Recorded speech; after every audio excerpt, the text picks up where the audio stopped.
Shalom, selamat pagi. Kita patut bersyukur karena anugerah Tuhan kita masih dipertemukan di ibadah atau persekutuan kita pagi hari ini, baik yang di rumah maupun yang ada di dalam gereja. Baik, kita akan memuji dan memuliakan nama Tuhan dengan satu pujian, masuk gerbangnya bersyukur. Saya undang Bapak Ibu sekaliannya untuk bangkit berdiri.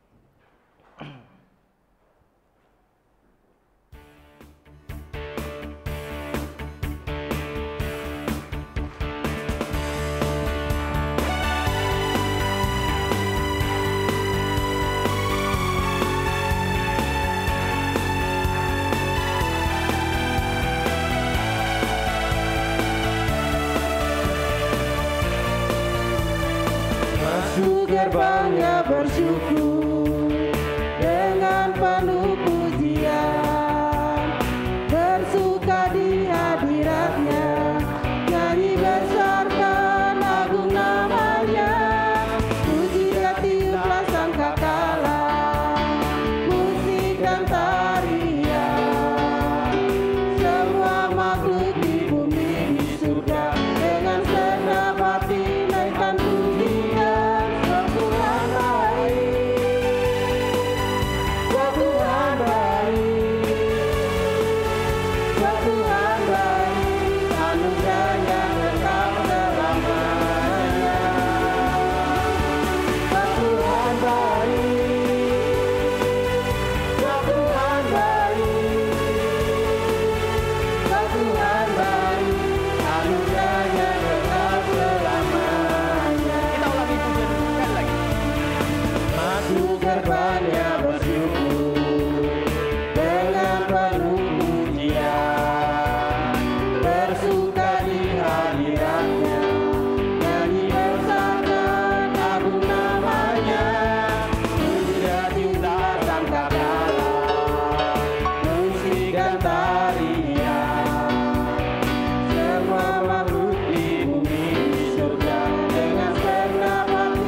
Mari kita tundukkan kepala sejenak dan memohon perkenan Tuhan untuk ibadah pagi hari ini.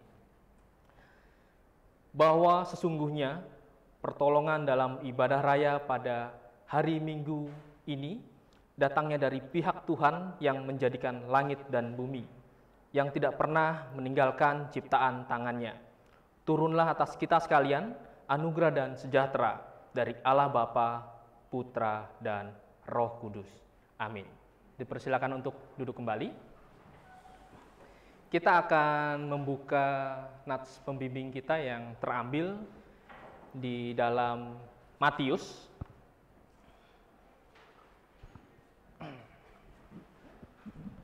Matius pasalnya yang ke-22, ayatnya yang ke-29.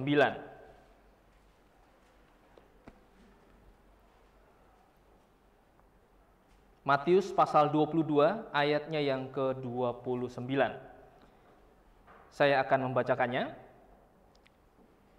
Yesus menjawab mereka, "Kamu sesat, sebab kamu tidak mengerti kitab suci maupun kuasa Allah." Baik, ini nats pembimbing yang akan dijabarkan secara luas oleh hambanya, Ibu Pendeta Jojor Minaria Santoso, di bawah tema waspada terhadap penyesatan. Baik, kita akan mengucapkan doa bersama-sama untuk rasa syukur kita kepada Tuhan dan memohon pengampunan kita kepada Tuhan untuk setiap hal yang sudah kita lakukan sepanjang hari. Yang tentunya kita akan berdoa secara bersama-sama, yang sebelumnya kita angkat pujian bahwa Yesus itu adalah penyelamat kita.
dulu di dalam doa.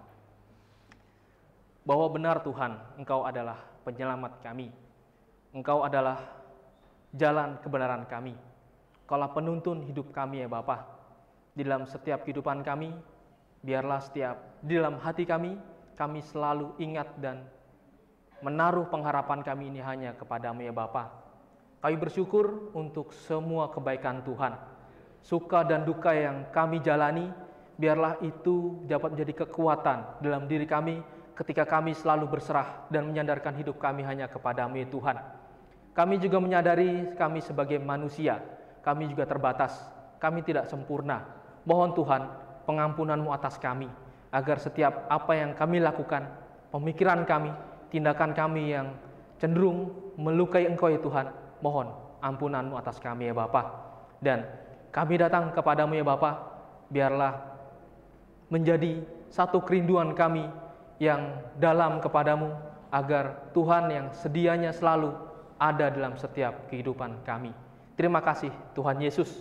Ini doa kami, doa syukur kami dan pengampunan kami menyerahkan hanya ke dalam tangan kuasa-Mu yang kudus. Amin.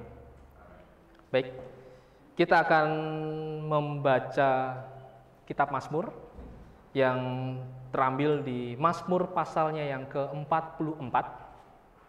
Ayat 23 sampai 27.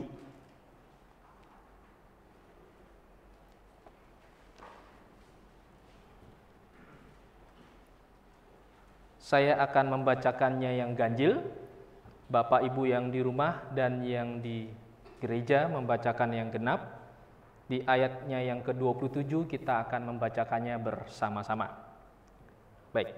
Mazmur 44 ayat 23 sampai 27. Oleh karena Engkau, kami ada dalam bahaya maut sepanjang hari. Kami dianggap sebagai domba-domba sembelihan. Terjagalah mengapa Engkau tidur ya Tuhan. Bangunlah, jangan membuang kami terus-menerus. Mengapa Engkau menyembunyikan wajah-Mu dan melupakan penindasan dan impitan terhadap kami? Sebab jiwa kami tertanam dalam debu, tubuh kami terhampar di tanah. Bersama-sama, bersiaplah menolong kami, bebaskanlah kami karena kasih setiamu. Amin. Kita akan mengangkat pengakuan iman rasuli kita bersama-sama. Kita angkat satu pujian,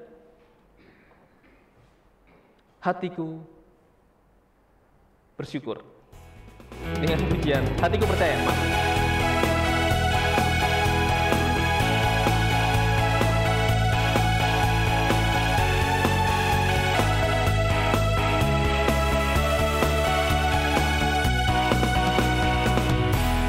Tuhanlah kekuatan dan mazmurku,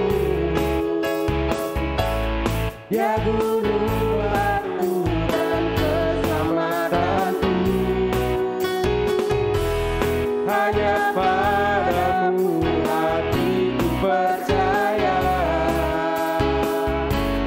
Kaulah menara dan kota perlindungan.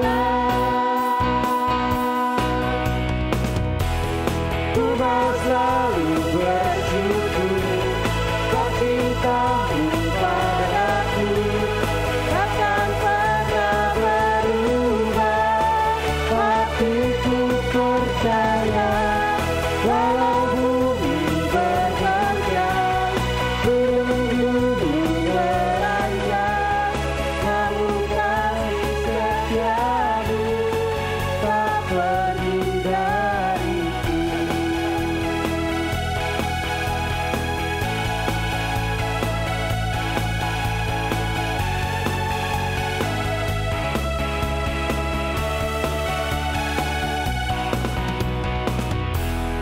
Tuhanlah kekuatan dan mazmurku,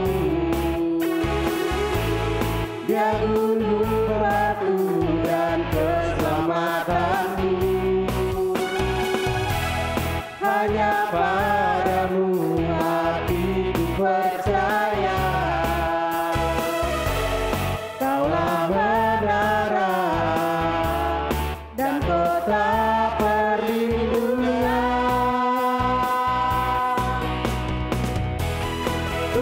selalu bersyukur, sebab cinta-Mu padaku takkan pernah berubah.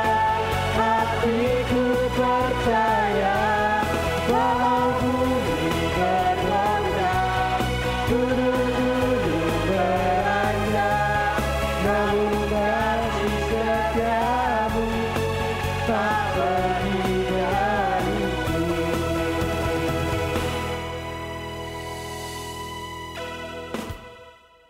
Bersama gereja Tuhan di segala tempat dan zaman, biarlah masing-masing kita berkata, Aku percaya kepada Allah, Bapa yang Maha Kuasa, Khalik langit dan bumi, dan kepada Yesus Kristus anaknya yang tunggal Tuhan kita, yang dikandung daripada Roh Kudus, lahir dari anak darah Maria, yang menderita sengsara di bawah pemerintahan Pontius Pilatus, disalibkan, mati dan dikuburkan, turun ke dalam kerajaan maut.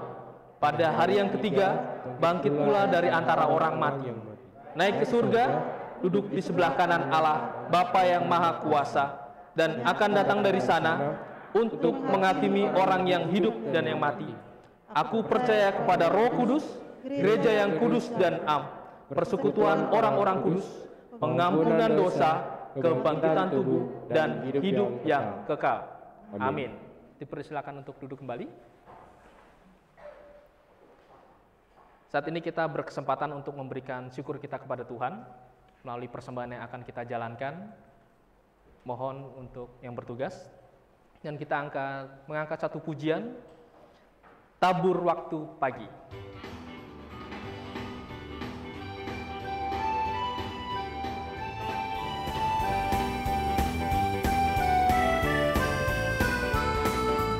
Tabur waktu pagi, tabur benih kasih, tabur waktu siang sampai senja.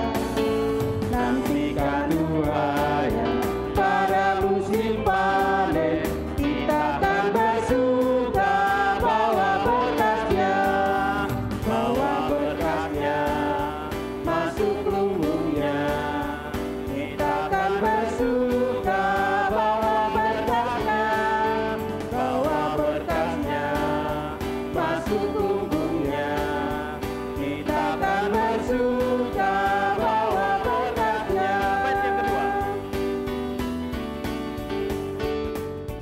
Di terik sang surga, di bayang awan, kita pun menabur yang bekerja. Nanti panen tiba, tugas akan usai, kita akan bersuka bawa berkatnya, masuk lumbungnya. Kita akan bersuka bawa berkatnya, masuk lumbungnya. Kita akan bersuka bawa berkatnya. yang ketiga, Maju walau sukar, tabur bagi Tuhan, biar jiwa raga susah dan lelah. Sampai akhir nanti kita disambutnya, kita akan bersuka bawa berkatnya, masuk lumbungnya. Kita akan bersuka bawa berkatnya, masuk lumbungnya. Kita akan bersuka bawa berkatnya. Siapa untuk bangkit berdiri?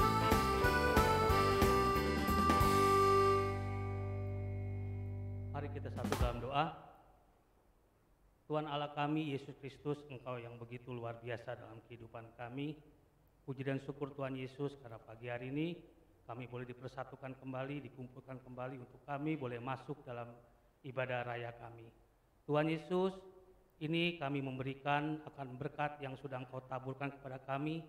Terima kasih Bapa untuk semua berkat yang sudah Engkau taburkan, dan kiranya persembahan yang kami berikan ini juga bisa Engkau memberkati untuk digunakan untuk kerajaan-Mu baik di gereja kami, bahkan di pelayan-pelayan yang kami lakukan. Terima kasih Bapak untuk berkat-Mu yang begitu luar biasa.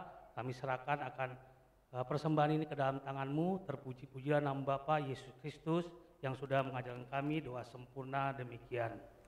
Bapa di dalam surga, dikuduskanlah nama-Mu, datanglah kerajaan-Mu, jadilah kehendak-Mu di bumi seperti di surga. Berilah kami pada hari ini makanan kami yang secukupnya, Dan ampunilah kami akan segala kesalahan kami, seperti kami juga telah mengampuni orang yang salah kepada kami.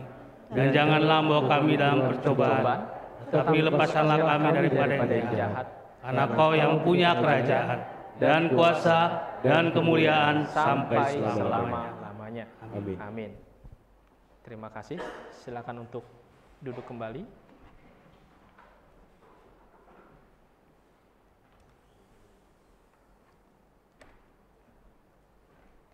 Saat ini kita akan dilawat oleh kebenaran firman Tuhan yang akan dilayani oleh hambanya, Ibu Jojor Minaria Santoso. Kita akan mengangkat satu pujian yang berjudul Engkau Jalan Kebenaran dan Kehidupan.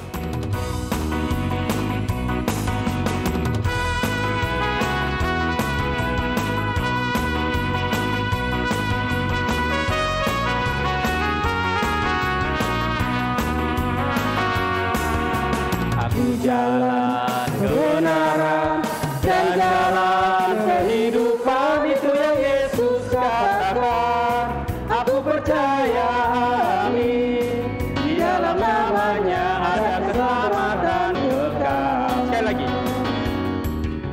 Aku jalan kebenaran dan jalan kehidupan, itu yang Yesus katakan. Aku percaya, di dalam namanya ada keselamatan kekal. Glory. Glory, haleluya. Glory, haleluya. Glory, haleluya. Glory, haleluya. Di dalam namanya ada keselamatan kekal. Aku jalan kebenaran dan jalan kehidupan, itu yang Yesus katakan. Aku percaya, amin. Di dalam namanya ada keselamatan kekal. Glory. Glory, haleluya. Glory, haleluya. Glory, haleluya. Glory, haleluya. Di dalam namanya ada keselamatan kekal. Di dalam namanya ada keselamatan kekal. Waktu dan kesempatan, silakan.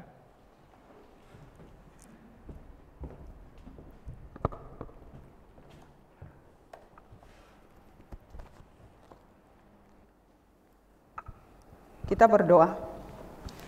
Bapa di surga, kami datang kepadamu ya Tuhan, kami sungguh mengucap syukur karena kasih dan setia Tuhan tidak berkesudahan dalam hidup kami.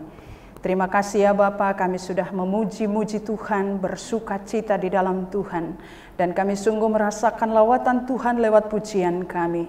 Terima kasih ya Bapa, kini saatnya bagi kami untuk membaca dan merenungkan kebenaran firman-Mu. Ya Roh Kudus, tolong kami agar kami boleh mengerti apa yang Tuhan kehendaki melalui kebenaran firman-Mu. Sehingga kami dimampukan bukan hanya mengerti, tetapi kami dilayakkan dan ditolong oleh Tuhan untuk menjadi pelaku firman-Mu. Terima kasih ya Bapa, layakkan hamba-Mu menjadi saluran berkat firman-Mu. Di dalam nama Tuhan Yesus Kristus kami berdoa dan mengucap syukur. Amin. Salam. Bapak Ibu Saudara yang Tuhan Yesus kasihi, yang ada di rumah maupun yang onsite pada pagi hari ini, mari kita buka firman Tuhan dari 2 Petrus pasal 3 ayat 17 sampai 18. Demikian firman Tuhan. Tetapi kamu, saudara-saudaraku yang kekasih, kamu telah mengetahui hal ini sebelumnya. Karena itu waspadalah, supaya kamu jangan terseret ke dalam kesesatan orang-orang yang tak mengenal hukum, dan jangan kehilangan peganganmu yang teguh. Tetapi bertumbuhlah dalam kasih karunia dan dalam pengenalan akan Tuhan dan Juru Selamat kita, Yesus Kristus. Baginya kemuliaan sekarang dan sampai selama-lamanya. Demikian pembacaan firman Tuhan pada pagi hari ini. Kita akan disebut orang yang berbahagia ketika kita membaca dan merenungkan kebenaran firman ini dalam setiap langkah-langkah kehidupan kita. Bapak Ibu Saudara yang Tuhan Yesus kasihi, ini tema terakhir bagi kita, tema 2 bulanan tentang teguh di dalam Kristus. Mulai minggu besok kita akan masuk tema Natal, di mana pranatal, Natal kita akan masuk pada bulan besok. Tema kita pada pagi hari ini adalah awas terseret kepada kesesatan. Teguh di dalam Kristus, kita sudah banyak renungkan di sana, bagaimana supaya kita teguh di dalam keyakinan dan kepercayaan kita kepada Yesus.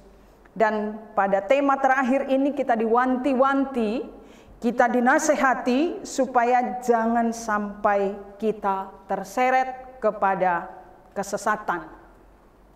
Berbicara tentang kesesatan, kadang-kadang kita lantas berpikir bahwa yang dimaksud dengan kesesatan adalah ketika berbicara tentang ajarannya yang jauh menyimpang. Ya, pikiran kita langsung lari kepada bidat-bidat. Itu yang sering muncul. Terlalu sesederhana itu yang ada di pikiran kita. Tapi pada pagi hari ini kita tidak akan membahas tentang bidat-bidat. Saya tidak akan membawa Bapak Ibu ke sana, tetapi bagaimana kita mengaplikasikan firman supaya tidak sampai kita jatuh dan terseret kepada kesesatan. Itu yang akan kita renungkan pada pagi hari ini. Temanya di sana dikatakan awas terseret. Terseret itu tanpa sengaja. Jadi bukan kemauan kita sebenarnya diseret ke sana. Tapi terseret itu artinya perlahan-lahan. Bisa tanpa kita sadari bahwa kita sudah terbawa kepada kesesatan. Ini yang sering kali kita nggak sadari. Kita berpikir, oh saya tidak seperti bidat A, bidat B, bidat C. Berarti saya masih berada pada track yang benar. Kadang-kadang kita hanya berpikir seperti itu.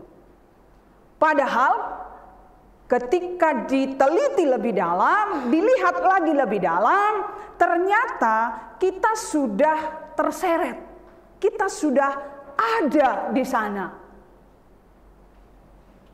kepada kesesatan itu, dan kita dinasehatkan pada pagi hari ini. Sesat dalam kamus besar bahasa Indonesia dikatakan tidak melalui jalan yang benar atau salah jalan. Salah jalan. Kesesatan yaitu kebingungan, kesalahan jalan. Bukan hanya jalan, tapi pikiran, kekeliruan. Jadi ketika pikirannya sudah keliru, itu pun dikatakan kesesatan. Ada 5 arti kata sesat di sana, dikatakan tidak melalui jalan yang benar, salah jalan, keliru, berbuat yang tidak senonoh, dan yang terakhir menyimpang dari kebenaran.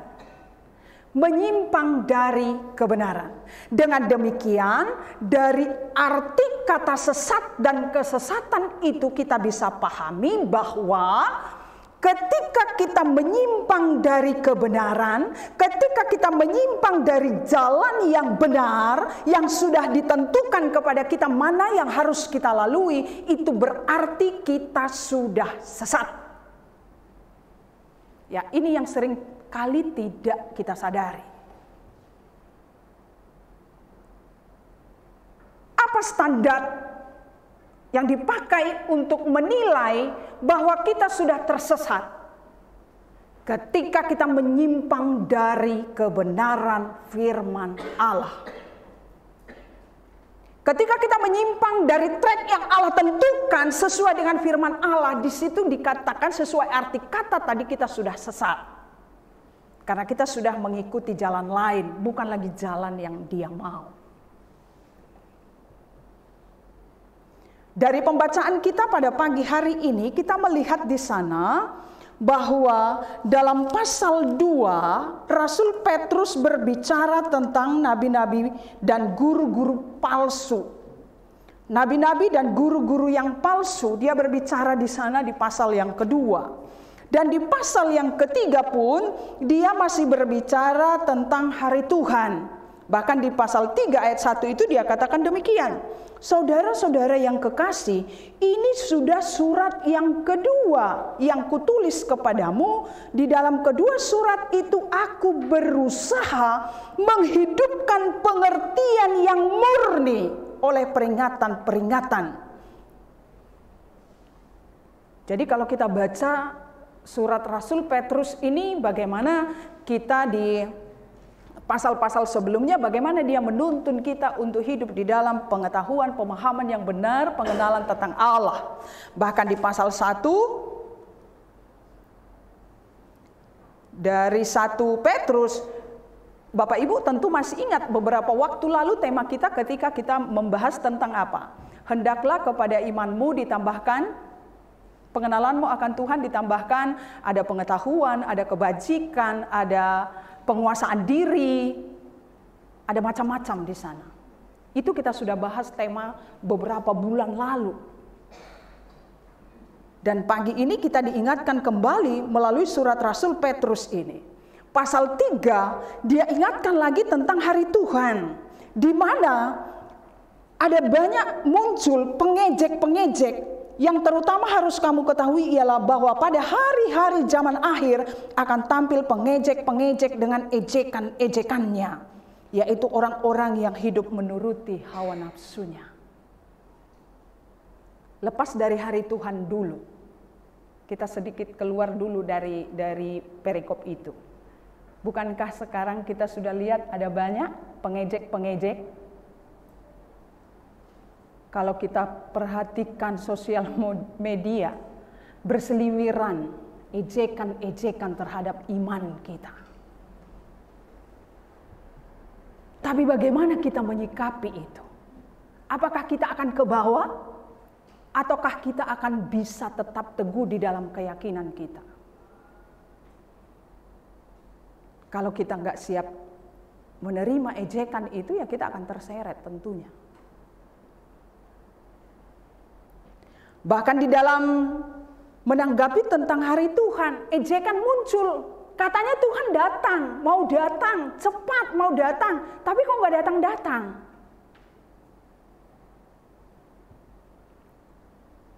Makanya Rasul Paulus ingatkan jemaat di Tesalonika. Karena mereka menyikapi hari Tuhan yang mau datang, mereka hidup, ada yang tidak bekerja, mereka hidup, udah nanti Tuhan. Ternyata nggak datang-datang begitu ya. Ini diingatkan dan dinasehati oleh Rasul Petrus kepada kita. Akan tampil pengejek, kemudian dia katakan Tuhan tidak lalai pada janjinya, sekalipun sebagian orang menganggap itu sebagai kelalaian. Tapi cepat atau lambat, yang pasti Tuhan Yesus pasti datang. Itu yang harus kita pegang, supaya kita nggak terseret kepada hal yang menyesatkan sehubungan dengan kedatangan Tuhan. Nasihat di ayat yang ke-17,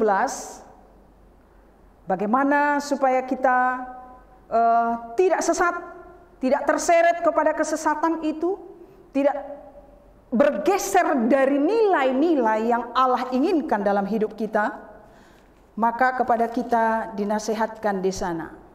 Tetapi kamu saudara-saudaraku yang kekasih, kamu telah mengetahui hal ini sebelumnya. Karena itu ada beberapa poin yang akan kita renungkan, yaitu dikatakan di sana, waspadalah, supaya kamu jangan terseret ke dalam kesesatan orang-orang yang tidak mengenal hukum.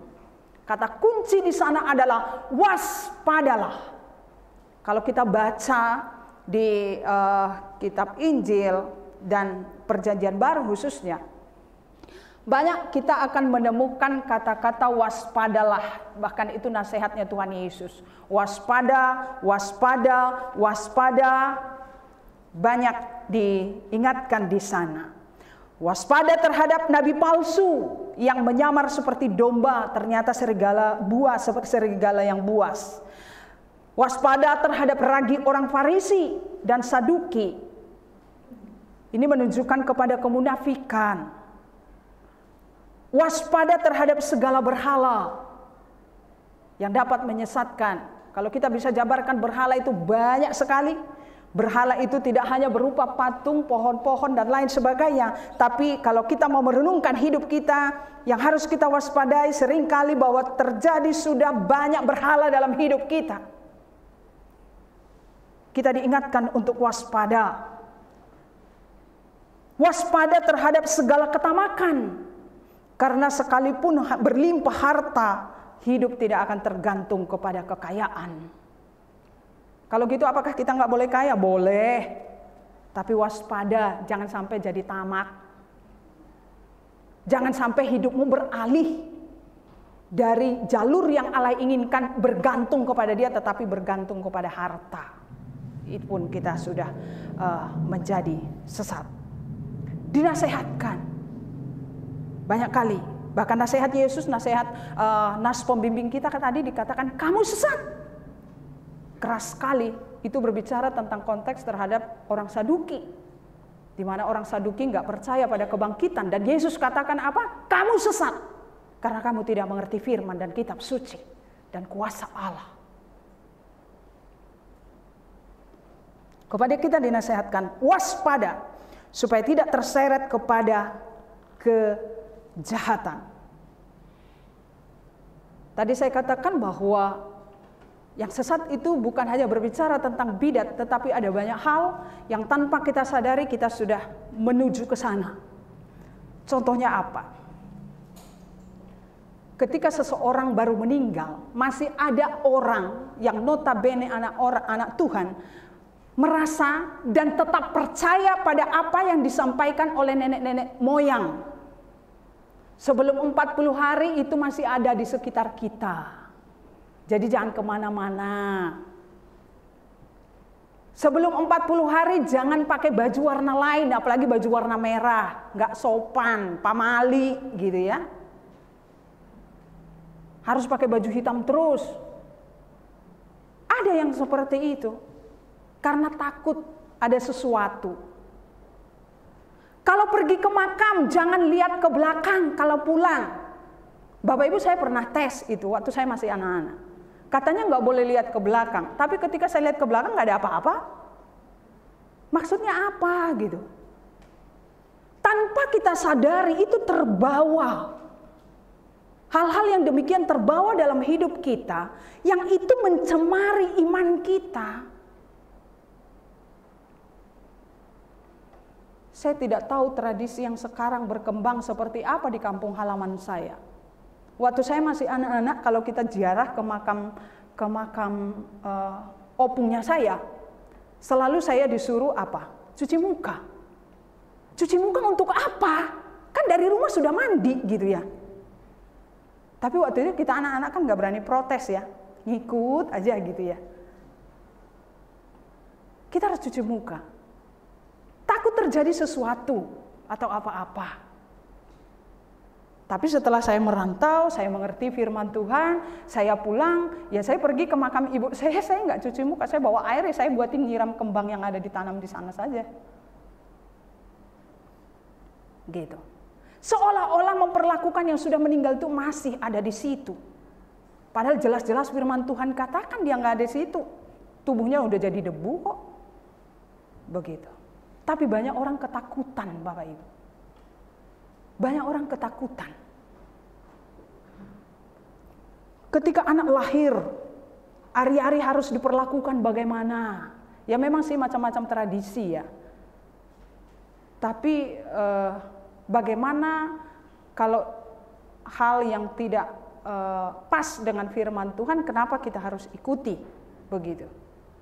Ketika orang bangun rumah, harus tanam sesuatu, kepala sesuatu di depan pintu dengan harapan supaya itu menjadi penjaga buat rumah itu. Saya katakan, dari mana sumbernya itu ketika kepala binatang tanam di depan rumah menjadi penjaga buat kita? Firman Tuhan katakan, akulah penjagamu. Mazmur 121. Tuhan penjaga kita, tidak terlelap dan tidak tertidur. Itu yang firman Tuhan katakan. Kalau kita mau telisik pelan-pelan, apakah kita sudah jatuh dalam kesesatan yang tanpa kita sadari? Beberapa waktu lalu ada satu orang ibu telepon, ada kegundahan di hatinya. Dia nelpon saya, dia katakan, saya kemarin itu bertemu dengan seseorang itu bertanya kepada saya, apakah anakmu sudah bekerja? Saya katakan belum, dan anak itu sudah tamat 2 tahun, ada kurang lebih 2 tahun tamat, tapi lamaran sudah masuk di sana sini, dan anaknya pintar, setiap tes dia selalu masuk 5 besar, 10 besar, tapi gak pernah lolos, diterima. Lantas temannya itu katakan, pergilah kamu ziarah ke makam orang tuamu. Tapi karena orang ini tahu firman, akhirnya ada kegalauan di hatinya. Ini benar nggak? Benar nggak? Akhirnya dia telepon dengan saya. Saya katakan, karena dia sudah, apa yang harus dia lakukan begitu ya. Saya katakan, ziarah boleh, tapi ziarah bukan sumber berkat. Ketika kita ziarah kepada makam di mana keluarga kita, orang tua kita, itu hanya sekedar mengingat bahwa ini loh tandanya bahwa di situ dimakamkan orang tua saya, bahwa saya pernah terlahir dari seorang orang tua yang namanya siapa di nisan itu, hanya sekedar untuk itu. Dan saya katakan, jangan pergi. Jangan sampai iblis memanfaatkan situasi itu ketika anaknya bekerja itu sumber karena dia pergi ziarah. Ini yang harus diwaspadai. Tapi kalau syukurnya ada sinyal kepekaan di hatinya, sehingga dia harus mengajak itu didiskusikan begitu ya. Itu terjadi. Dan zaman now apa yang mulai menyeret, membuat semua generasi mulai tersesat. Apa itu? Hanya satu benda kecil yang selalu kita sakuin kemana-mana. HP. Apa yang tidak dapat dilakukan oleh HP sekarang? Bapak Ibu mau belanja? Ayo. Yang penting ada uang di rekening, tinggal mainkan jarimu, barang datang. Informasi apa yang mau dibutuhkan, tinggal mainkan jari, muncul semua di sana. Komunikasi dalam dan luar negeri begitu gampang, transfer begitu gampang sekarang. Semua dapat dilakukan. Dan makin ke depan ini nanti kita nggak tahu lagi seperti apa nanti perkembangannya. Kita tinggal lihat saja. Tapi ketika kita tidak berhati-hati dalam penggunaannya, ini bahaya buat kita. Banyak istri-istri lebih baik ketinggalan suami daripada ketinggalan HP.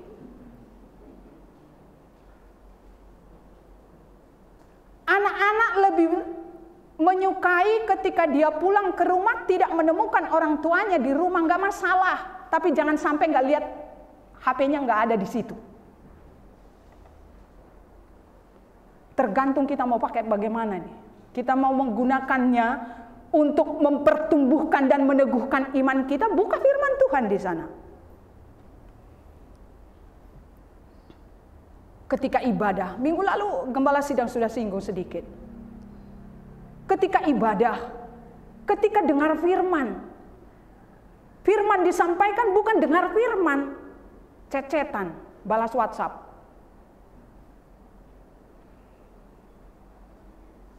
Kelihatan kita ada di dalam gereja, kelihatan kita ada di hadirat Tuhan, tapi tangan kita kemana? Pikiran kita kemana? Hati kita kemana? Bukankah itu juga sudah menuju kepada kesesatan, menyesatkan kita?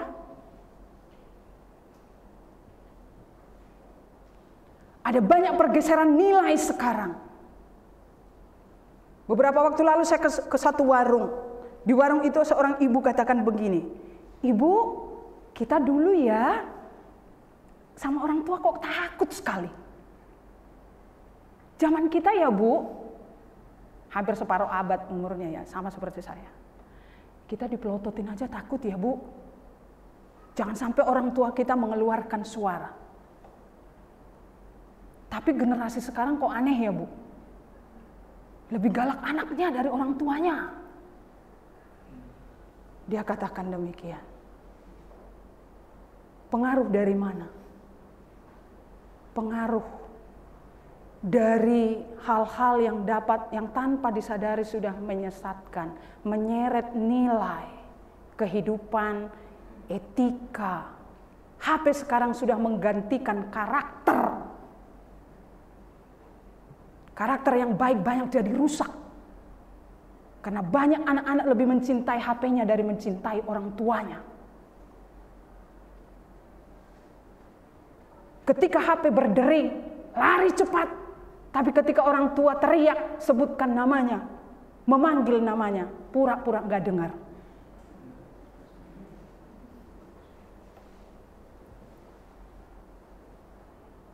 Kita gak tahu. Kita berharap dan kita sebagai orang tua harus banyak berdoa untuk generasi sekarang. Gak ada yang bisa kita kontrol lagi. Dan dunia akan semakin rusak. Menuju kepada kebinasaannya.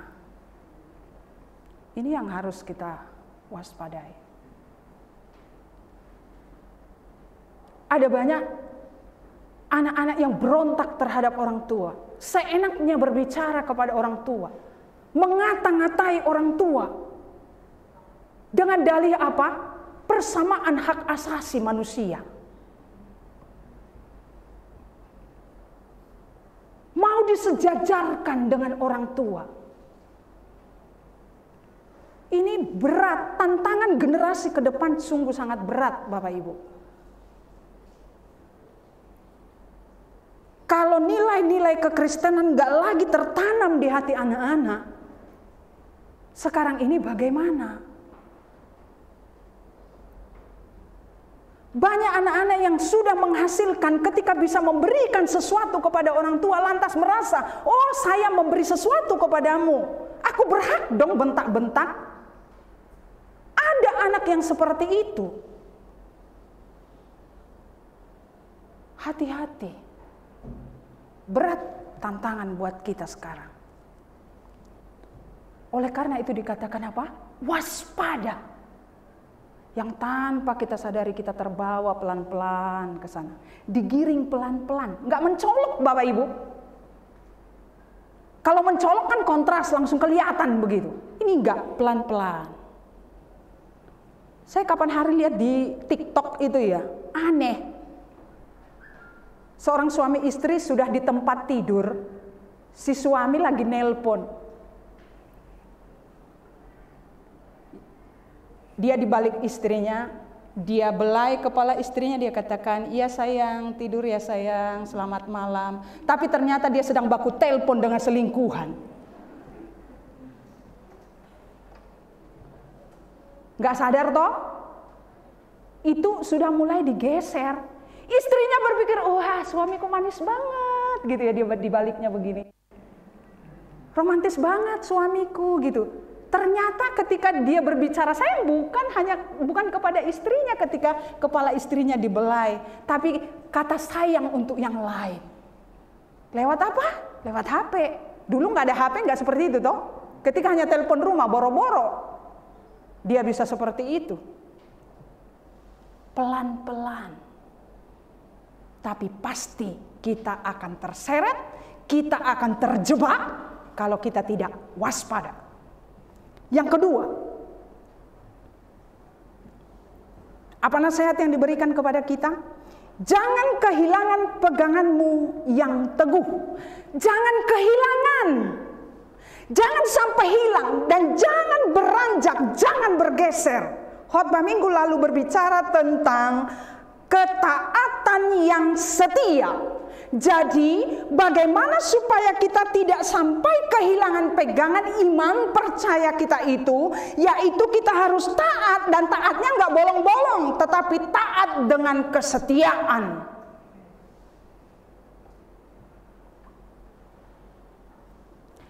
Suami mengasihi istri, itu buah dari ketaatan. Dan itu sesuai firman Tuhan. Tapi harus setia. Anak menghormati orang tua, itu buah dari ketaatan. Tapi harus dilakukan dengan setia. Jangan ketika bergantung sama orang tua begitu hormat. Tapi begitu menghasilkan dan bisa melakukan sesuatu kepada orang tua, tidak lagi hormat. Itu namanya tidak setia. Jangan kehilangan peganganmu yang teguh. Jangan lepaskan. Kalau kita melihat di sana dikatakan, Wahyu 2 ayat 10b dikatakan, hendaklah engkau setia sampai mati dan aku akan mengaruniakan kepadamu mahkota kehidupan. Hendaklah engkau setia sampai mati dan aku akan mengaruniakan kepadamu mahkota kehidupan. Itu upah untuk orang yang setia. Setia di dalam ketaatan, setia di dalam pegangannya yang teguh sampai akhir. Tentunya ini kita masih sekolah semua. Karena kita nggak tahu umur kita kapan kan? Karena kita nggak tahu umur kita sampai kapan, berarti kita semua tanpa terkecuali kita sedang sekolah kesetiaan. Sampai nafas terakhir kita habis, kita masih sekolah bicara tentang kesetiaan. Apakah kita akan tetap pegang teguh pegangan iman kita itu atau tidak? Atau dengan mudahnya akan bergeser oleh karena syaratnya beban kehidupan. Tetap percaya pada janji Allah, sebab Allah adalah setia. Yang ketiga, tadi waspada, jangan kehilangan peganganmu, dan di ayat ke-18 dikatakan, tetapi bertumbuhlah dalam kasih karunia dan dalam pengenalan akan Tuhan dan Juru Selamat kita.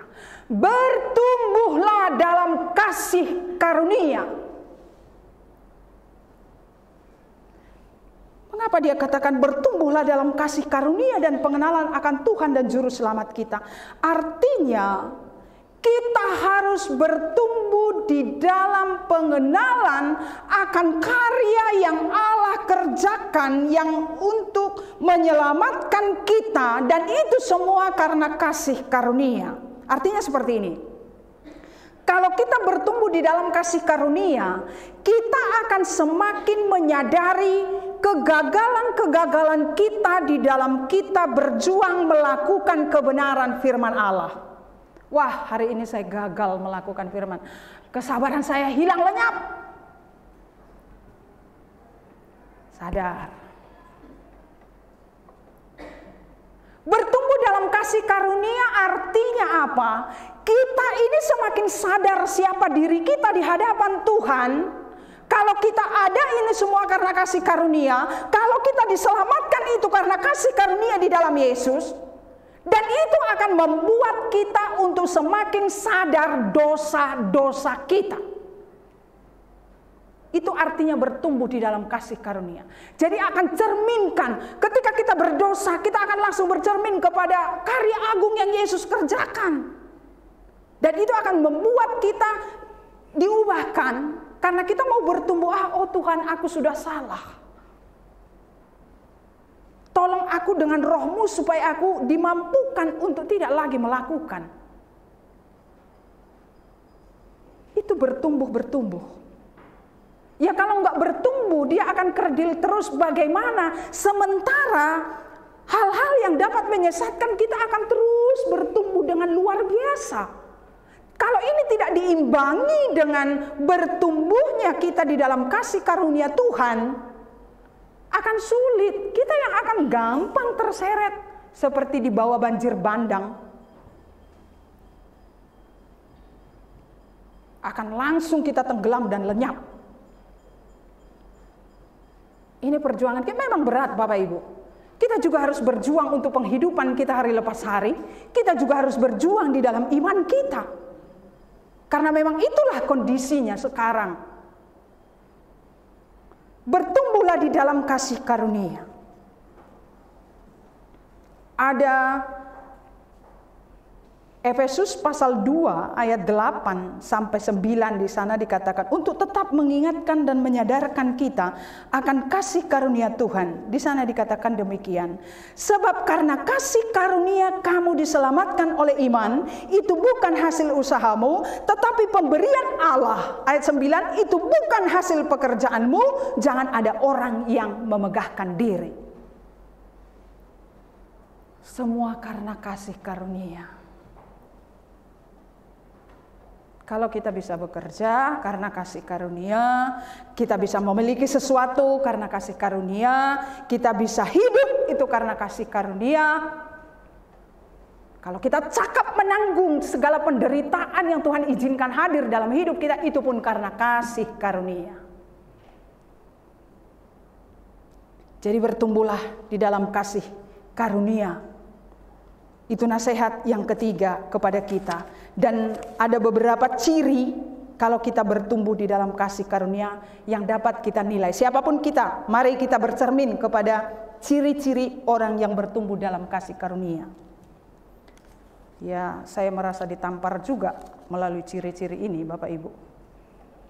Bertumbuh di dalam kasih karunia dapat ditandai dengan bertambahnya kerendahan hati. Bertambahnya kerendahan hati.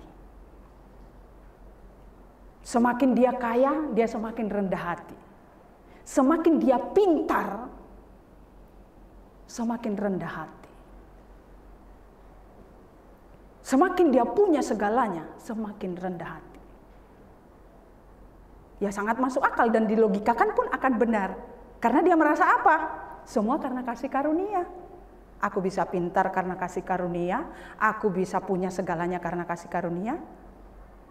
Karena pandangannya seperti itu, ya dia akan semakin rendah hati. Itu ciri yang pertama. Ciri yang kedua, iman dan kasih kepada Tuhan semakin bertambah. Imannya bertambah.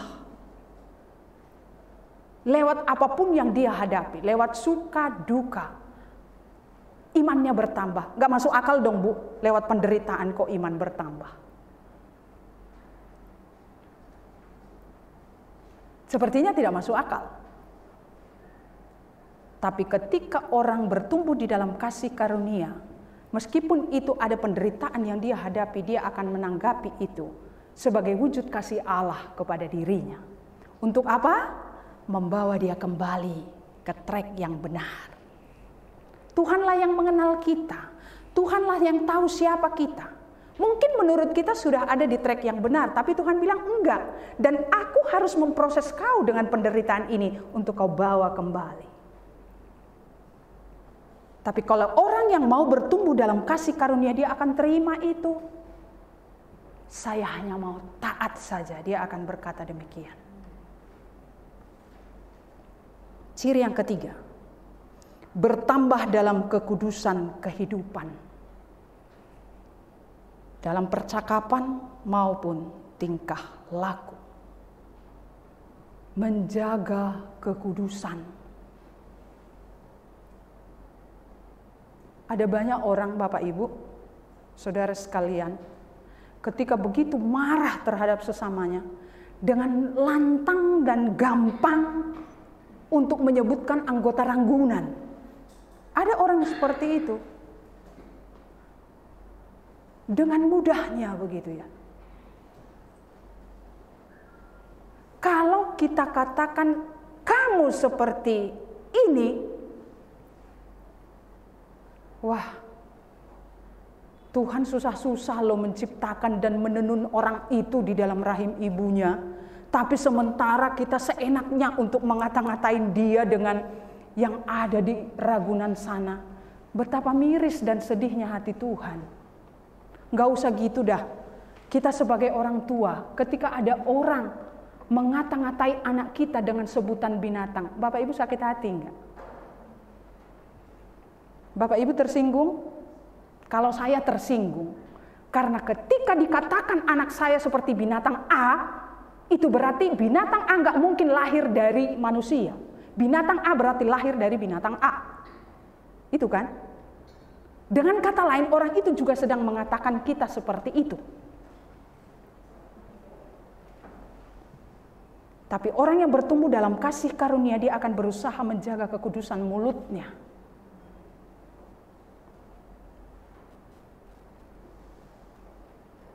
Itu yang ketiga. Yang keempat, kerohanian bertambah dari selera dan pikiran.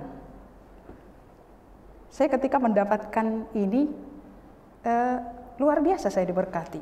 Kerohanian bertambah dari selera dan pikiran. Maksudnya apa, Bu? Kalau dulu seleranya hanya senang-senang, punya berkat maunya ya untuk happy-happy aja, untuk diri sendiri aja. Tapi karena dia bertumbuh dalam kasih karunia, seleranya berbeda, mulai bergeser. Pikirannya dibukakan.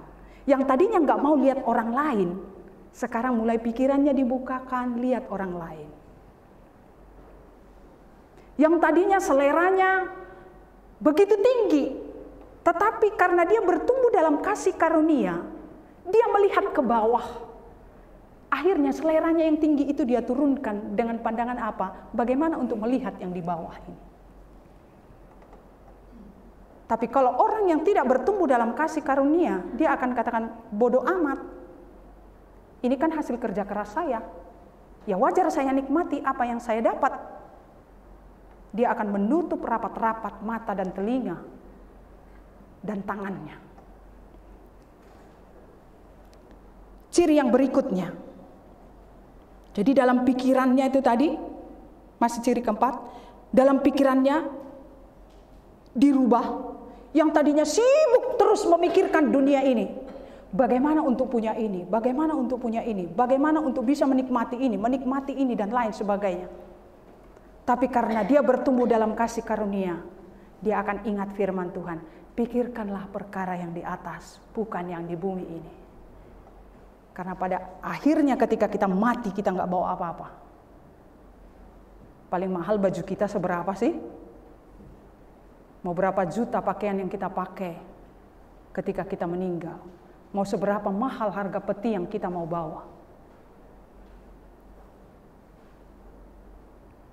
Saya masih ingat pesan saya itu, pernah saya sampaikan kepada Pak Yepta, kalau saya mati belikan peti mati paling murah.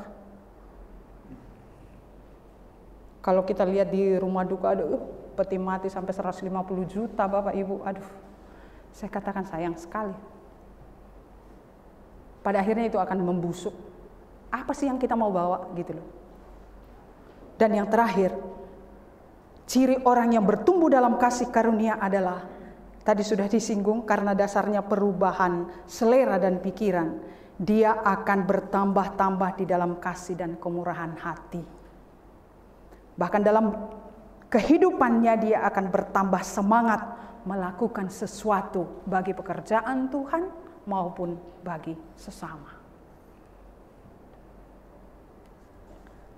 Semuanya itu akan bisa terjadi apabila bagaimana?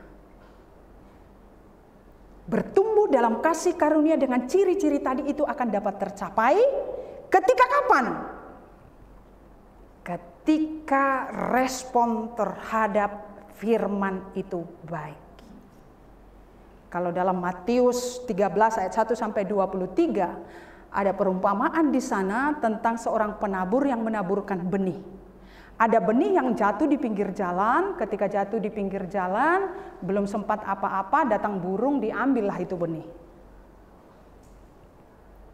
Ketika kita datang beribadah di gereja, kita beribadah di rumah, ketika kita ada dalam hadirat Tuhan, belum sempat apa-apa, firman itu belum ngapa-ngapain, belum bekerja dalam hidup kita, datang iblis sudah ambil. Ada yang jatuh di atas batu, betul dia tumbuh. Tapi akarnya hanya sedikit karena tanahnya tipis. Ketika matahari datang dia akan layu. Dengar firman, tapi nggak berakar dalam. Ketika persoalan hidup datang, kalau di situ kan diumpamakan matahari menyinari kan langsung layu gitu ya. Penderitaannya masih sepele aja udah mati duluan. Nggak akan bisa bertumbuh lagi. Ada yang jatuh di semak duri, sama-sama tumbuh, tapi dia semakin dihimpit oleh semak duri itu, yang pada akhirnya pun dia mati. Tapi yang terakhir jatuh di tanah yang baik, dan ketika dia jatuh di tanah yang baik, dia bertumbuh, berakar dan berbuah. Ada 100 kali lipat, 60 kali lipat, 30 kali lipat. Kita akan bisa bertumbuh di dalam kasih karunia dan pengenalan akan Tuhan Yesus dengan ciri-ciri yang tadi. Ketika kita memiliki lahan yang baik, hati kita menjadi tempat yang baik, firman Allah ditaburkan. Ketika firman Allah ditaburkan, kita sibuk dengan diri kita sendiri. Dalam hal perhatian, memberi, kita nggak boleh terlalu sibuk dengan diri kita sendiri. Kita harus sebarkan. Tetapi dalam firman Tuhan kita perlu dan boleh kita menjadi orang yang egois. Dalam arti begini, kita harus sibuk dengan diri kita sendiri. Kita harus sibuk mengoreksi diri kita, melihat diri kita, jangan tunjuk orang lain. Supaya apa? Supaya kita bisa bertumbuh dalam kasih karunia. Tapi kalau kita sibuk terus dengar firman itu cocoknya buat si A, si B, si C, si Z. Nama kita nggak ada tersebut di sana. Bagaimana kita bisa bertumbuh? Yang ada adalah kita akan menjadi orang-orang yang pintar untuk menghakimi. Dan yang kedua, selain dari menerima firman Allah di tanah yang baik, kita harus semakin mengasihi Tuhan. Kita harus semakin mengasihi Tuhan. Yohanes 14 ayat 15 katakan, "Jikalau kamu mengasihi aku, kamu akan menuruti segala perintahku." Bertumbuh dalam kasih karunia, maka akan ada respon yang baik. Menerima firman dengan baik, dan firman itu akan bertumbuh, berakar, berbuah, dan pada akhirnya mengasihi Tuhan dengan diwujudkan menuruti segala perintah. Ini perjuangan buat kita. Sampai kapan? Sampai ajal menjemput kita. Dan hasilnya adalah 1 Korintus 15 ayat 58. Karena itu saudara-saudaraku yang kekasih, berdirilah teguh. Jangan goyah. Dan giatlah selalu dalam pekerjaan Tuhan. Sebab kamu tahu bahwa dalam persekutuan dengan Tuhan, jerih payahmu tidak sia-sia. Ketika engkau menderita demi bertumbuh di dalam kasih karunia, jerih payahmu tidak sia-sia. Kadang-kadang untuk bekerja di dunia ini kita mau Bapak Ibu berjuang mati-matian. Dengan harapan apa? Gaji kita tinggi, naik, bonus kita naik. Supaya apa? Supaya jerih lelah kita itu enggak sia-sia. Coba sekarang kita belajar bersama-sama memperlakukan cara kita bekerja di dunia ini dalam kita mengasihi Tuhan, dalam persekutuan kita dengan Tuhan. Bos menjanjikan sesuatu bonus bagi kita belum tentu loh. Nanti lihat situasi ya. Kalau perusahaan baik, ya mungkin bisa akan berubah. Tapi kalau tidak, tapi Tuhan itu berjanji akan tepat seperti yang Dia janjikan. Karena Tuhan tidak mau berhutang kepada kita. Tuhan memberkati kita melalui firman-Nya. Mari kita buka telinga, mata, pikiran kita untuk melihat dunia di sekeliling kita, supaya kita semakin mencermati. Jangan sampai kita ini sudah berada di dalam jalur yang membawa kita kepada penyesatan, yang membuat iman kita tidak teguh, yang membuat kita jauh dari Tuhan. Biarlah Tuhan memberkati kita melalui kebenaran firman-Nya.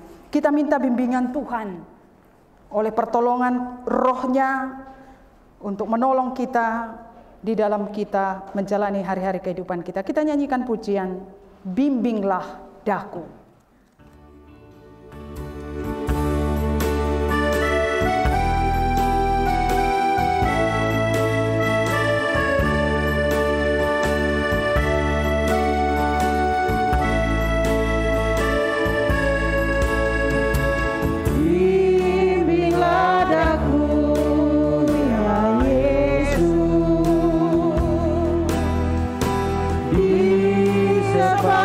Jalan hidupku, firman-Mu bagaikan sulur, agar ku tak sesat di jalan. Tanpa Yesus di sisiku, tanpa Yesus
sungguh membutuhkan Engkau ya Yesus dalam hidup kami. Oleh pertolongan Roh-Mu, karena tanpa Engkau kami akan tersesat. Tanpa Engkau dan kuasa kebenaran firman-Mu kami akan menyimpang dari jalan-jalan Tuhan. Tuhan, terima kasih untuk kebenaran firman-Mu yang sudah menyapa kami. Firman-Mu menelanjangi siapa diri kami Tuhan di hadapan-Mu. Ampuni kami Bapa. Karena lewat firman-Mu kami belajar lagi bahwa kerap kali kami gagal di dalam kami untuk berjalan sesuai dengan kehendak Tuhan, yang tanpa kami sadari kami sudah terseret kepada hal-hal yang dapat menyesatkan dan menjauhkan kami dari Tuhan. Tapi oleh Roh Tuhan menolong dan memampukan kami kepada firman-Mu pada pagi hari ini. Dan Roh Kudus yang memampukan kami supaya kami dimampukan menjalani hari-hari kehidupan kami sesuai dengan kehendak Tuhan, baik dalam suka maupun duka, bahkan dalam seluruh aspek kehidupan kami. Tuhan, mampukan kami supaya kami menjadi orang-orang yang diberkati oleh Tuhan, karena kami bukan hanya sekedar sebagai pemberita, bukan hanya sebagai pendengar, tetapi kami sebagai pelaku firman-Mu. Tuhan, terima kasih. Pagi ini Tuhan, kami datang di hadapan-Mu mengucap syukur untuk seberapa jemaat-Mu yang onsite pada pagi hari ini, dan mengucap syukur untuk setiap jemaat-Mu yang ada di rumah yang sedang beribadah. Tuhan memberkati dan Tuhan mengenal setiap kami pribadi lepas pribadi dengan segala pergumulan persoalan yang kami hadapi. Pergumulan ekonomi, pergumulan sakit penyakit, pergumulan pekerjaan, pergumulan akan anak-anak dan masa depan, pergumulan akan kebutuhan demi kebutuhan, bahkan dalam pergumulan apapun. Di dalam kami berjuang menjalani iman percaya kami. Tuhan, lawat kami dengan kuasa kasih-Mu. Terima kasih Tuhan, kami juga berdoa mau menopang ke dalam tangan Tuhan untuk seluruh pelayanan di tengah jemaat-Mu. Tuhan yang memberkati baik ibadah-ibadah online lewat komisi maupun ibadah hari Minggu, supaya lewat semuanya itu iman percaya kami semakin dipertumbuhkan. Bapa di dalam surga, kami juga berdoa mau menyerahkan umat-Mu yang sedang bergumul dengan sakit mereka. Kami mau berdoa untuk hamba-Mu Bapak Pendeta Susan Krismawan, Tuhan yang menolong dia dengan damai sejahtera dari Tuhan. Tuhan terus limpahkan sukacita-Mu di hatinya. Berdoa menopang Ibu Rosa Semokil yang terus juga dalam proses pengobatannya diberkati oleh Tuhan. Mengucap syukur karena sejauh ini Tuhan memampukan dia, Tuhan menolong dia, dan kami percaya Tuhan akan terus melanjutkan sesuai dengan kasih karunia-Mu. Kami menopang kepada-Mu untuk anak kekasih kami Landina yang masih dirawat di rumah sakit. Tuhan, kami mengucap syukur karena Tuhan sudah menolong, dan sejauh ini kami rindu sekiranya Tuhan berkenan dari hasil pemeriksaan lab pada hari ini Landina boleh pulang ke rumah. Tuhan, terima kasih, kami menopang kepada Tuhan untuk anak kami Azeo yang sedang juga menanti uluran dan pertolongan Tuhan ketika dia akan menjalani pemeriksaan selanjutnya sehubungan dengan perkembangan pertumbuhannya. Kami berdoa menyerahkan anak kekasih kami Azriel yang juga terus menjalani tahap demi tahap pengobatan. Kami percaya kalau Tuhan sudah memulai, Tuhan akan melanjutkan, dan teguhkan pengharapan kami ya Bapa. Tuhan, kami berdoa menyerahkan anak kekasih Axel Zebua yang juga sedang sakit. Tuhan menjamah dan memulihkan, bahkan seluruh jemaat-Mu, bahkan ada anak-anak-Mu yang mungkin akan terus menggumuli keberadaan pemulihan mereka supaya lebih sempurna lagi. Tuhan yang memberkati. Terima kasih Bapa. Kami mau serahkan kepada Tuhan untuk lingkungan di sekitar gereja ini, di sekitar pekerjaan Tuhan melalui gereja-Mu, diberkatilah kiranya oleh Tuhan. Berdoa menyerahkan GKIN di Indonesia dari Sabang sampai Merauke, bahkan pengurus sinode, sinode pusat, sinode daerah-daerah yang ada. Tuhan menolong dengan hikmat dan kekuatan dari Tuhan. Terlebih dalam persiapan kongres pada bulan Maret mendatang, diberkatilah kiranya oleh Tuhan. Kami mau serahkan kepada Tuhan untuk keberadaan gereja-gereja Tuhan, pos-pos PI, lembaga-lembaga penginjilan dimanapun berada. Biarlah Tuhan yang memberkati, Tuhan yang menolong dengan anugerah dan kasih Tuhan. Bapa di surga, kami berdoa menyerahkan bangsa dan negara kami. Tuhan, mengucap syukur karena pertolongan Tuhan bagi bangsa kami. Kalau sampai saat ini virus COVID-19 dapat ditekan, itu bukan karena kuat dan gagah, bukan karena strategi semata yang ada di tengah bangsa kami, tapi semua karena kemurahan Tuhan atas seruan dan permohonan kami. Kami percaya itu Tuhan. Oleh karena itu Bapa, kami mau bawa ke dalam tangan Tuhan. Biarlah Tuhan terus memberkati. Proses vaksinasi yang masih terus digalakkan di berbagai daerah diberkati oleh Tuhan. Para pemimpin kami dari tingkat pusat, tingkat daerah, Tuhan yang menolong mereka dengan hikmat dan kekuatan dari Tuhan untuk mengambil setiap kebijakan keputusan yang terbaik bagi perjalanan bangsa ini. Kami berdoa menyerahkan aparat keamanan, TNI, Polri, Satpol PP, bahkan siapapun yang Tuhan pakai untuk menjaga stabilitas keamanan di tengah bangsa kami, diberkati oleh Tuhan. Dan kami berdoa mau menyerahkan kepada Tuhan untuk bagian dari bangsa kami di mana banyak yang mengalami bencana alam, tanah longsor, banjir, bahkan Ada beberapa gempa yang terjadi. Oleh karena itu Tuhan, kami mau bawa di dalam tangan Tuhan. Biarlah Tuhan yang menolong, Tuhan berkati melalui instansi yang berwenang langsung, BNPB, BNPD. Tuhan juga memberkati, dan Tuhan pemerintah daerah untuk menangani bencana-bencana yang ada. Terlebih Tuhan, kami rindu lewat penanganan bencana ini, anak-anak Tuhan juga akan terus tetap dikuatkan, terus mereka dipeliharakan tetap teguh di dalam pengharapan kepada Tuhan. Tuhan, terima kasih kehidupan kami di sepanjang minggu ke depan. Kami tidak tahu apa yang akan terjadi dalam hidup kami, tapi kami percaya kasih setia Tuhan luar biasa dalam hidup kami, dan itu akan menjadi jaminan bagi kami menjalani kehidupan selanjutnya. Terima kasih Bapa. Pada akhirnya kami pun mengucap syukur oleh anugerah dan kasih Tuhan, Ibu Titi Saimima boleh ada di tengah-tengah kami, di tengah kondisi kesehatan yang sangat terbatas, tapi kasih Tuhan meluap di dalam hatinya. Oleh karena itu Bapa, Engkau berkenan memperhitungkannya sesuai dengan kasih karunia-Mu, ia akan mengalami pemulihan yang sempurna dari Tuhan. Terima kasih Bapa, ini kami dengan segala keberadaan kami. Di dalam nama Tuhan Yesus Kristus kami berdoa dan bersyukur. Amin.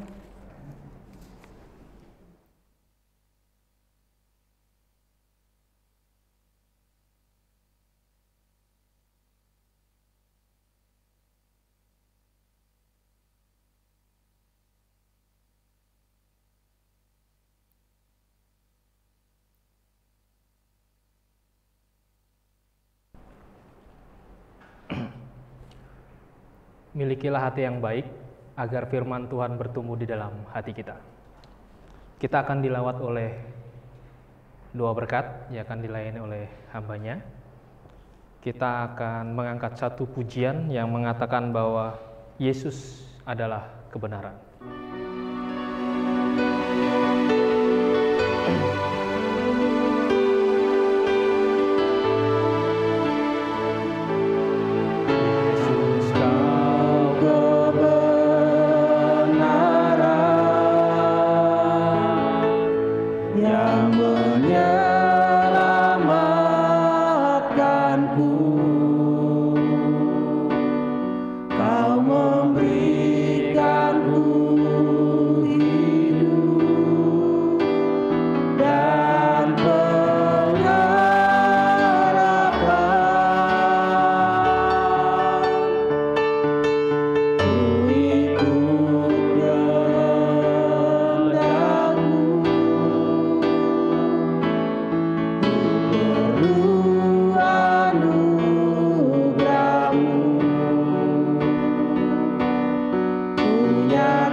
Waspadalah, berjaga-jagalah, hati-hatilah terhadap hal-hal yang dapat menyesatkan imanmu untuk jauh dari Tuhan. Terimalah firman Tuhan dengan hati yang terbuka, dengan hati yang siap untuk diperbaharui dan diperbaiki oleh kebenaran firman, dan pulanglah dengan berkat-Nya. Tuhan memberkati engkau dan melindungi engkau. Tuhan menyinari engkau dengan wajah-Nya dan memberi engkau kasih karunia. Tuhan menghadapkan wajahnya kepadamu dan memberi engkau damai sejahtera dari saat ini sampai Maranatha Tuhan Yesus datang kembali. Amin.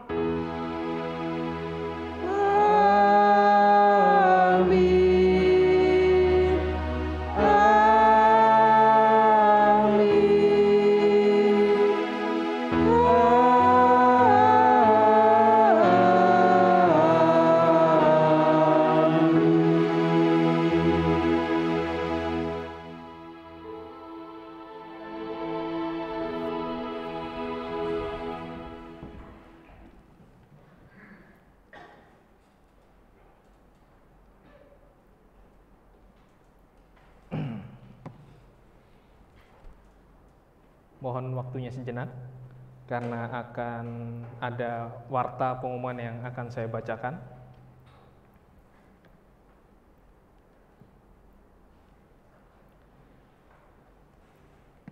Untuk petugas ibadah, Minggu di tanggal 5 Desember 2021, untuk firman Tuhan disampaikan oleh hambanya, Pendeta Yefta Urip Santoso, dan petugas liturgi akan dilayani oleh Diaken Samsudin Mesa, dan saya yang akan melayani doa persembahan. Lalu yang berikutnya, pelayan kantong persembahan akan dilayani oleh Diaken Aprianus Haristarkus Rihi.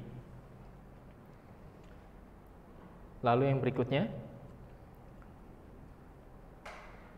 persembahan kita menggunakan dua metode secara langsung bagi para Bapak Ibu yang hadir di ibadah pagi hari ini, dan juga Bapak Ibu yang ada di rumah bisa langsung mentransfer ke rekening BCA atas nama Bapak Gelora Sembiring selaku bendahara majelis. Berikutnya, Komisi Muda-Mudi ibadah on-site, ibadah tatap muka. Komisi Muda-Mudi pada hari Minggu, yaitu hari ini, tanggal 28 November, pukul 14.00, acaranya nonton film rohani. Liturgi, mohon kesediaan Saudara Erik, dan pembicara dari Badan Pengurus Muda-Mudi.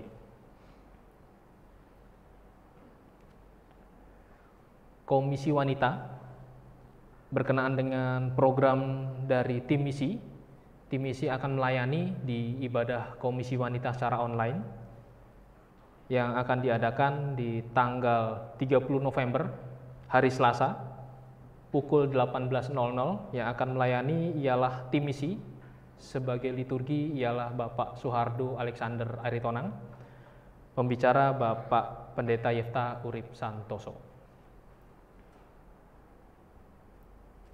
Baik, di sini renovasi pastori saat ini sudah memasuki masa pengerjaan 70%, dan dana sudah masuk sekitar 58 juta dari anggaran yang ditetapkan 60 juta. Kita patut bersyukur dan berterima kasih bagi tangan-tangan yang telah memberi, baik dari segi dana maupun dari segi bahan bangunan.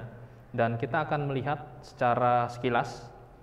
Ini tampak beberapa gambar-gambar, ya. Ini gambar-gambar yang sudah direnovasi.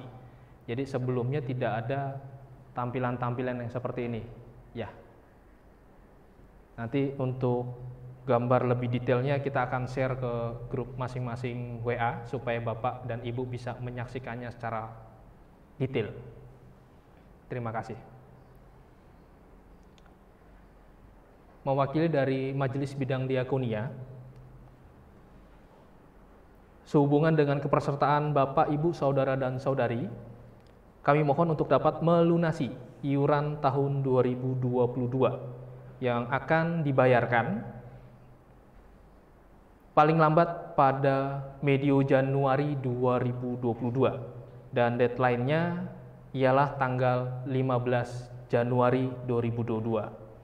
Jadi bila ada Bapak dan Ibu yang terlambat, jadi kami tidak menjadi bagian dari tanggung jawab kami.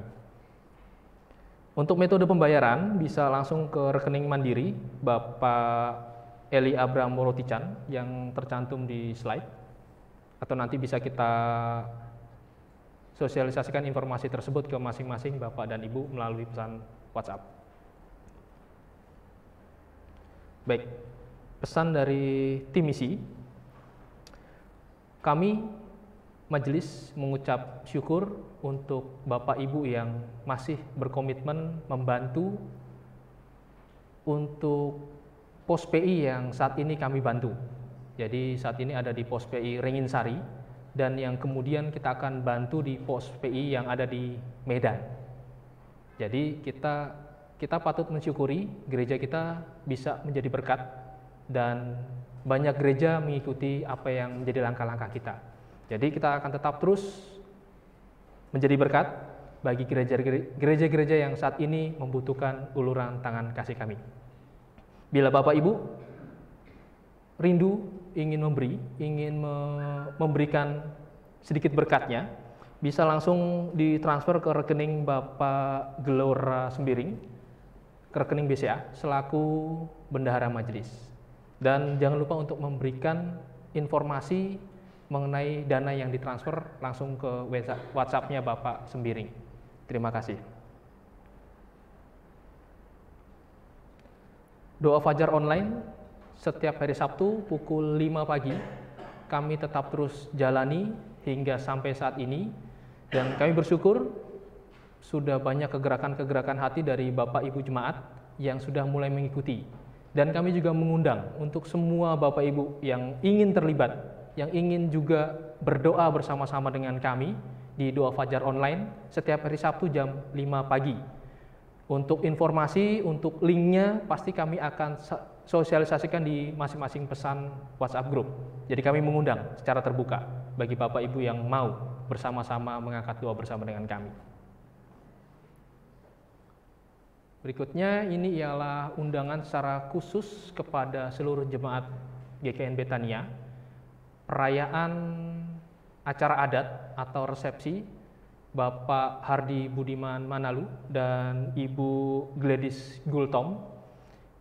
Untuk acara diadakan di Gedung Bagas Raya Cibinong, Jalan Raya Bogor, kilometer 39. Lalu untuk harinya, hari Sabtu, tanggal 4 Desember 2021, pukul setengah 12 atau 11.30 sampai dengan pukul 14.00. Jadi undangan ini juga terbuka bagi seluruh jemaat, bila mana ingin hadir dipersilakan dari pihak keluarga. Berikutnya, kami mengucapkan selamat hari jadi atau selamat ulang tahun kepada jemaat yang dalam minggu ini genap usianya yang Tuhan berikan. Selamat ulang tahun. Baik, untuk informasi warta sekian yang sudah saya sampaikan, dan kita akan tutup ibadah kita pada pagi hari ini. Kita memohon Tuhan untuk memegang tangan kita setiap jalan yang kita lalui, supaya kita selalu ingat dan kuat di dalam Tuhan. Peganglah tanganku, Roh Kudus. Cadang untuk bangkit berdiri.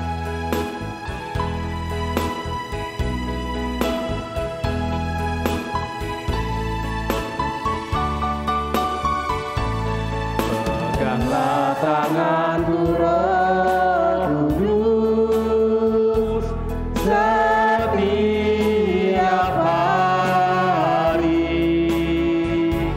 Ku tak dapat jalan sendiri tanpa Roh-Mu. Bawalah diriku kepada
duduk untuk bersatu dulu sejenak.